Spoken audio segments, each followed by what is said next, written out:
The Drake Cutlass Black is one of the favorite ships among citizens in the galaxy.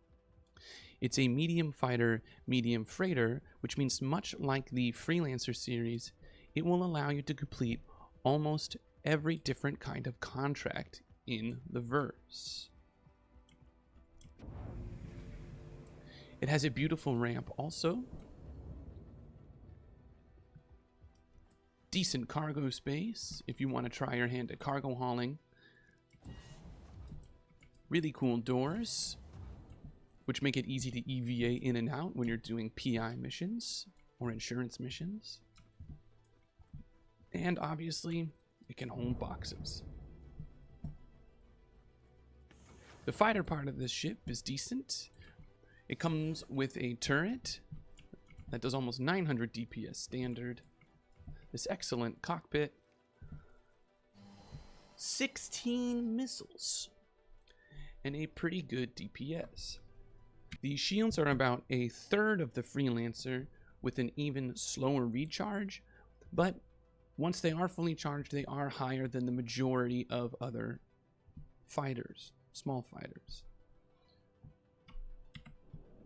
The landing gear animation leaves little to be desired, but it's fine. But you also get an additional animation when you hit J, which move your thrusters.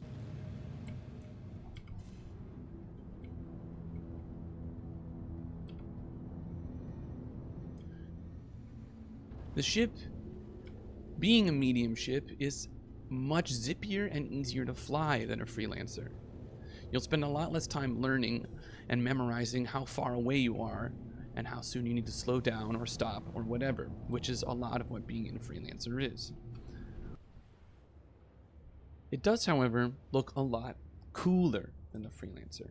Now, I'm only comparing them because they fulfill the same role. They're medium-sized ships that let you do lots of different jobs and bring on 1 or 2 friends to sit in the co-pilot seat or the turret for missions. That makes both of these ships fulfill what I call the Goldilocks role. They're not so small and they're not too big. And they are both excellent and fun to play around in. This holds less cargo, but is a lot zippier. The weapons technically do less damage and the shields don't slap as hard, but there are twice as many missiles, which make up for it, and a much greater degree of agility. Now, the main weapons don't slap quite as hard as some of the other medium fighters' weapons do, but they are comparable with the majority of light fighters. Also, with 16 missiles, you're probably not going to find yourself too worried that your 2 cute little lasers aren't doing enough damage. And if you do feel so inclined, you could always just upgrade them.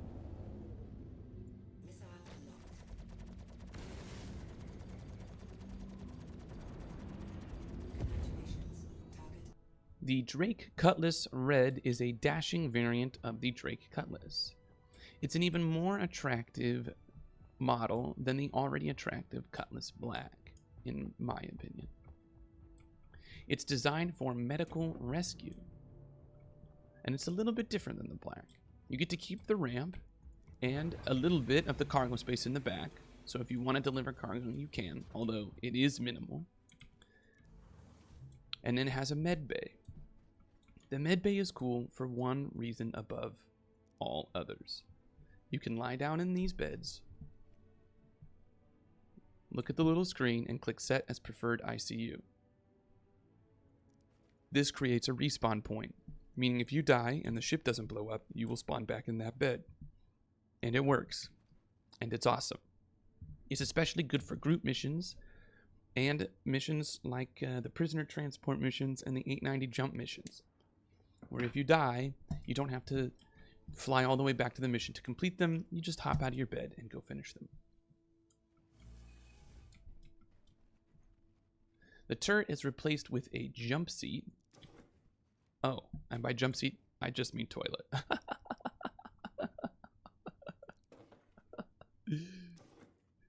Oh, I love this game. And it doesn't have any missiles. So it's not quite as good in a fight, although the primary weapons do 15k damage, which is more than the black does in its standard mode. And it's a mixture of distortion and laser repeaters. It also has twice as many shields, although it still has the same slow base regen. And don't forget to hit J before you go flying around. I cannot stress enough how slow the regen on the cutlasses are in their base model. And it's important to make sure it's fully charged before you engage with your target. Especially on the red, which has twice as many shields than the other ones, which means it takes twice as long because it has the exact same regen.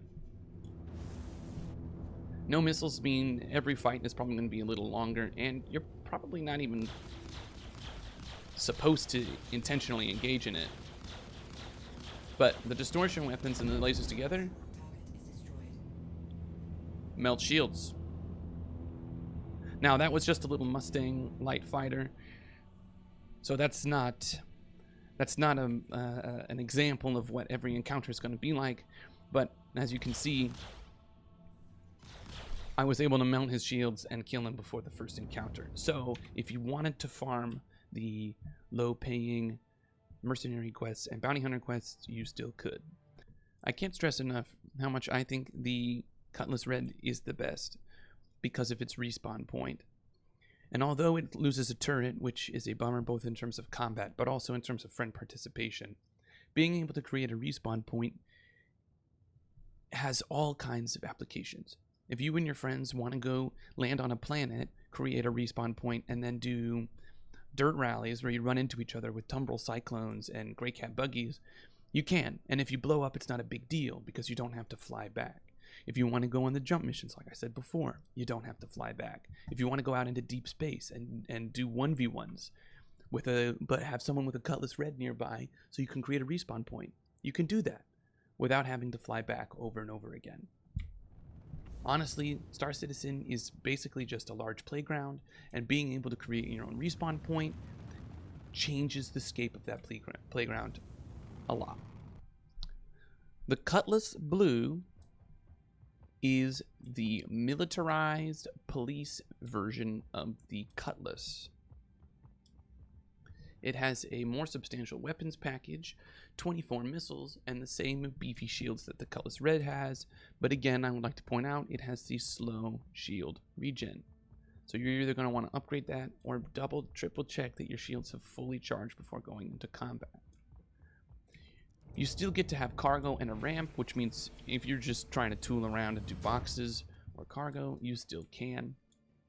And it is equipped with the same prisoner pods that we've seen on the Caterpillar prison transports, although right now you can't do anything with them. This will mean that you'll be able to do the bounties and other missions that require you to take subjects alive in the future. Like the black, it has a turret with the same weapons package, which is pretty substantial. And of course, it has, like all of them, a beautiful cockpit. It's important to note that it has a quantum dampener. Very few ships have this, but this means that it can stop enemies from spooling and QTing away. Again, don't forget to hit J. Otherwise, you're going to be going super slow all the time.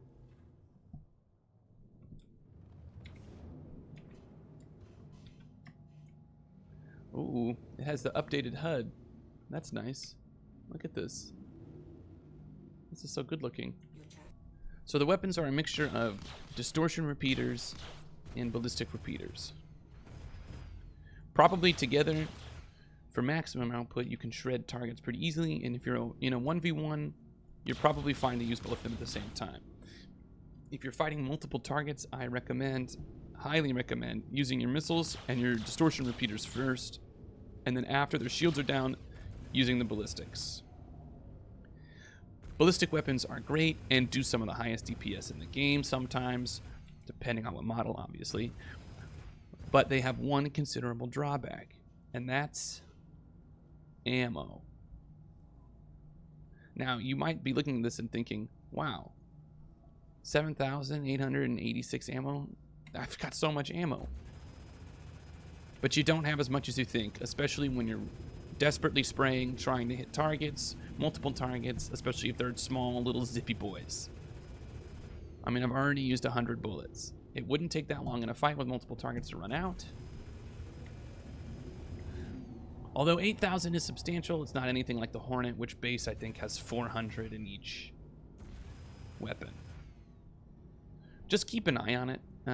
You'll find what you like, but if you're worried, start with the repeaters and then just finish them off with missiles, because there are 24, which is a poop ton. The QED you turn on after you turn it on.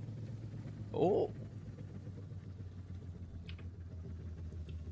And it has this dope animation. Although, apparently, if you use it in space around people you're not supposed to, it's a crime. It shows up here, quantum dampener activated. Alright. Let's turn it off. Can I...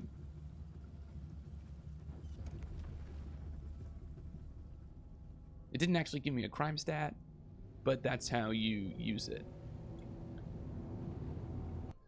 Lastly, if you're wondering, yes, you hit T and there are police lights. In fact, you light up like a freaking Christmas tree. There are lights all over this thing.